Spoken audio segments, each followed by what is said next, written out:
Welcome back po sa ating channel mga kaibigan. For today's video, meron tayong ituturo ng isang winding ng electric fan. Problema ng electric fan ay papalitan na siya ng motor. Madalas ang bumibili ang customer, tapos pagbalik sa atin, ganito na yung hitsura. Baka magtatanong tayo kung saan yung connection para sa kapasitor, saan yung connection para sa common, saan yung connection para sa speed niya 1, 2, and 3. So, ituturo natin ngayon kung saan ang common, speed niya na 1, 2, 3, at yung connection sa kapasitor.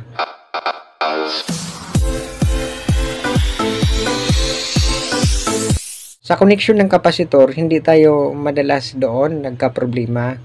Dahil sa ganito, no, mga kaibigan, sa connection ng kapasitor, binukod na nila eh. Yun, nakabukod na yan siya. At bukod din doon, magkapariha yung kulay.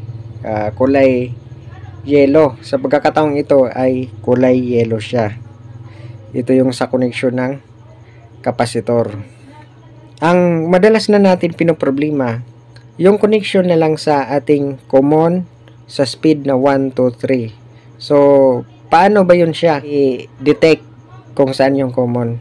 So sa ating multi-tester, meron akong digital dito na multi-tester. Nilalagay ko siya sa buzzer mode kasi ang kukunin natin ang continuity lang. Kasi sa apat na to, meron dito ang common. Nandyan lang yung common, pero hindi natin alam kung saan ba. Ito bang green, ito bang black, o ito bang white. Hindi tayo magre-rely sa color code. Ang importante, yung sa matistiran natin kung saan dyan.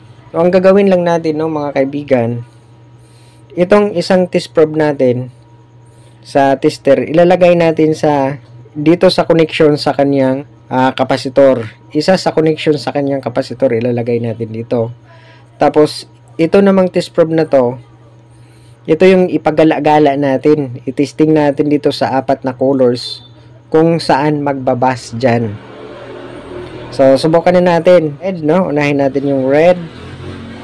So, hindi siya nagbabas. Sunod dito sa green. Ayun, nagbabas siya. Sa black, hindi nagbabas. Sa white, hindi siya nagbabasa, no? So, ibig sabihin, itong green, ito yung common natin. Ayan. So, nakuha na natin yung common. Lagyan na lang natin siya ng tanda. Yan, tinandaan ko na. Sunod na naman na gagawin natin, i-determine naman natin kung saan yung speed niya, 1, 2, 3. Tandaan natin mga kaibigan, sa pag-detect niyan, dito rin tayo sa ohmmeter, no?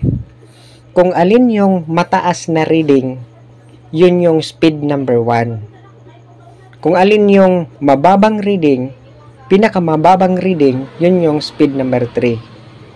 Subukan na natin yan. Ang isang test probe nito, kahit magkabaliktad-baliktad, no? Walang problema lang man yan. Ito, ilalagay natin siya sa ating common. Itong isang test probe natin. Ilalagay natin sa common. Tapos, subukan natin tong red kung ilan ang kanyang resistance. So, nakasukat tayo dyan na 291 ohms.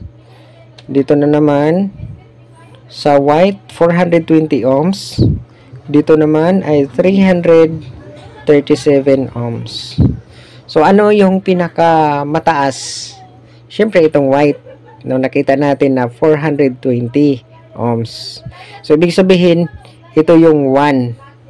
Speed number 1, itong white. Sunod naman, hanapin natin yung speed number 2. Ayan, merong 291. Ayan, 337. So, ibig sabihin itong black, ito yung speed number 2. At wala na tayong ibang pagpipilian pa, kundi ang red. Yan na yung speed number 3. Yan lang mga kaibigan, no? Sana ay may natutuhan kayo sa videong ito. At magagamit din natin ito sa pagre-repair. Kaya niyo yan, yung pagre-repair nito. Hanggang dito lang po ang video natin at sana din ay sumubaybay rin kayo sa susunod din natin ng mga video dahil ipangako natin na meron din kayong matutuhan doon.